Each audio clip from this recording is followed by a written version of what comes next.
વરસાદ નોંધાયો। જૂનાગઢના ભેંસાણમાં વરસાદી માહોલ જામ્યો છે।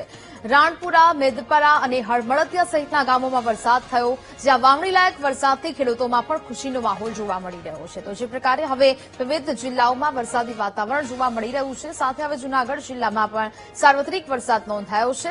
જૂનાગઢના ભેંસાણમાં વરસાદી માહોલ જામ્યો છે। વાવણીલાયક વરસાદ થવાથી ખેડૂતોમાં પણ ખુશીનો માહોલ છે તે જોવા મળી રહ્યો છે। ભેંસાણમાં વરસાદી માહોલ જામ્યો છે। જે પ્રકારના દ્રશ્યો સામે આવ્યા છે, અલગ અલગ વિસ્તારોમાં વરસાદી વાતાવરણ છવાયું છે। રાણપુર, મેદપરામાં પણ વરસાદી વાતાવરણ જોવા મળ્યું। જૂનાગઢ જિલ્લામાં સાર્વત્રિક વરસાદ નોંધાયો છે। વાવણી લાયક વરસાદ થઈ રહ્યો છે, જેને કારણે ધરતીપુત્રોમાં પણ ખુશીનો માહોલ જોવા મળી રહ્યો છે। લાંબા સમયથી વરસાદ ખેંચાયો હતો, ત્યારબાદ હવે વરસાદી વાતાવરણ જોવા મળ્યું છે।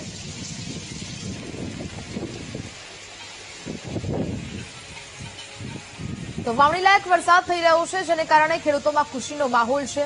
જે પ્રકારે જૂનાગઢ જિલ્લામાં સાર્વત્રિક વરસાદ નોંધાયો છે। અલગ અલગ વિસ્તારોમાં વરસાદી વાતાવરણ જોવા મળ્યું। વાદળછાયા વાતાવરણ બાદ વરસાદી માહોલ છવાયો છે।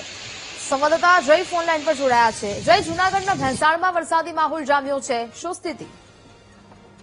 જી, ચોક્કસથી જણાવી દઉં કે આજે સવારથી જ વાદળછાયું વાતાવરણ જૂનાગઢ જિલ્લાભરમાં નોંધાયું છે। ત્યારે વાત કરવામાં આવે તો જે ભેંસાણ સહિત જે અનેક વિસ્તારો છે તેમાં વરસાદ માહોલ જામ્યો છે। છેલ્લા 2 કલાકની વાત કરવામાં આવે તો જે માળિયા વિસ્તાર છે તેમાં 2.5 ઇંચ જેટલો વરસાદ નોંધાયો છે। કેશોદ છે તેમાં 1/2 ઇંચ વરસાદ નોંધાયો છે। તેમાં અલગ અલગ જે વિસ્તાર છે માળિયા, માંગરોળ, ભેંસાણ જેવા અનેક વિસ્તારોમાં સાર્વત્રિક વરસાદ જોવા મળ્યો છે।